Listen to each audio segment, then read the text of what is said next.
ಎಲ್ಲರಿಗೂ ನನ್ನ ನಮಸ್ಕಾರಗಳು. ಇಂದು ನಾನು ಕನ್ನಡ ಸಾಹಿತ್ಯ ಲೋಕದ ಧ್ರುವತಾರೆ, ತ್ರಿಪದಿಗಳ ಮೂಲಕ ಜನಮಾನಸದಲ್ಲಿ ಉಳಿದಿರುವ ಜ್ಞಾನದ ಮೂರ್ತಿಯಾದ ಕವಿ, ವಚನಕಾರ, ತ್ರಿಪದಿ ಬ್ರಹ್ಮ ಎಂದೇ ಕರೆಯಲ್ಪಡುವ ಸರ್ವಜ್ಞನ ಬಗ್ಗೆ ಮಾತನಾಡಲು ಬಯಸುತ್ತೇನೆ. ಕನ್ನಡ ಸಾಹಿತ್ಯದಲ್ಲಿ ವಚನಕಾರರ ನಂತರ ಅತಿ ಸರಳವಾಗಿ ಸಾರ್ವಕಾಲಿಕ ಸತ್ಯಗಳನ್ನು ಮೂರೇ ಸಾಲುಗಳಲ್ಲಿ ಜನಸಾಮಾನ್ಯರಿಗೆ ತಲುಪಿಸಿದ ಕೀರ್ತಿ ಸರ್ವಜ್ಞನಿಗೆ ಸಲ್ಲುತ್ತದೆ. ಸರ್ವಜ್ಞ ಎಂದರೆ ಎಲ್ಲವನ್ನೂ ತಿಳಿದವನು ಎಂದರ್ಥ. 16ನೇ ಶತಮಾನದ ಸುಮಾರಿಗೆ ಜೀವಿಸಿದ್ದ ಈ ಮಹನೀಯ ಕೇವಲ ಕವಿಯಲ್ಲ, ಒಬ್ಬ ಸಮಾಜ ಸುಧಾರಕ, ತತ್ವಜ್ಞಾನಿ ಮತ್ತು ಪ್ರಾಯೋಗಿಕ ಜ್ಞಾನದ ಭಂಡಾರ. ಇನ್ನು ಸರ್ವಜ್ಞನ ಬಾಲ್ಯ ಮತ್ತು ಜನನದ ಬಗ್ಗೆ ಹೇಳುವುದಾದರೆ, ಸರ್ವಜ್ಞನ ನಿಜನಾಮ ಪುಷ್ಪದತ್ತ ಎಂದು ಹೇಳಲಾಗುತ್ತದೆ.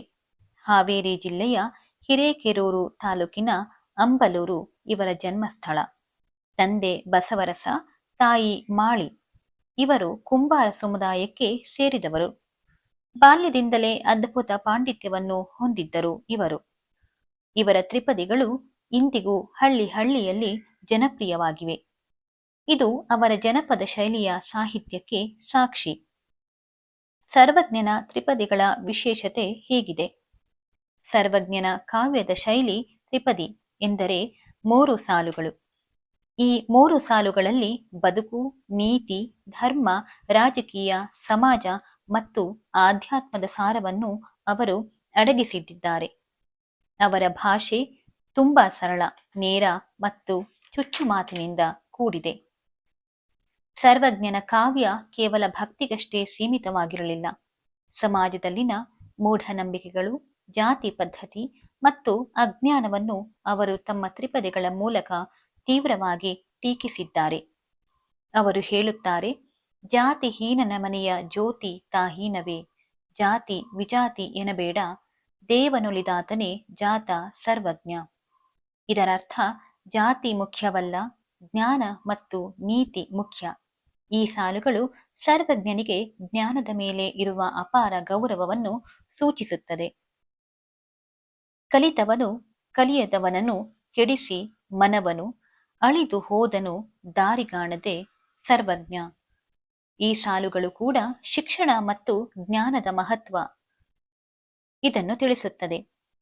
ಕಾಯಕವು ಉಳ್ಳವಕ ನಾಯಕನು ಎನಿಸಿಪ್ಪ, ಕಾಯಕವು ತೀರ್ದ ಮರುದಿನವೇ ಸುಡುಗಾಡ ಸರ್ವಜ್ಞ. ಕೆಲಸ ಮಾಡುವವನೇ ನಾಯಕ, ಕೆಲಸವಿಲ್ಲದವನು ನಿಷ್ಪ್ರಯೋಜಕ ಎಂಬುದು ಇದರ ಅರ್ಥ.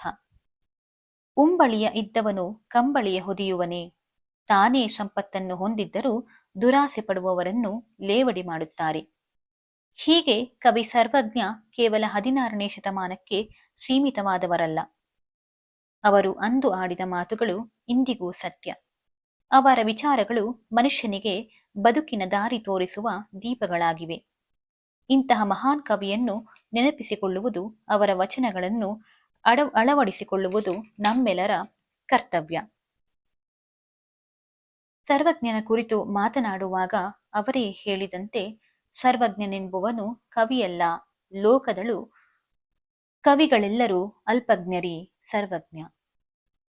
ಈ ಮಾತಿನ ಮೂಲಕ ಅವರು ತಾನು ಸರ್ವಜ್ಞನಲ್ಲ, ಲೋಕದ ಅನುಭವವೇ ಸರ್ವಜ್ಞ ಎಂದು ಅಹಂಕಾರವಿಲ್ಲದೆ ಹೇಳಿಕೊಂಡಿದ್ದಾರೆ.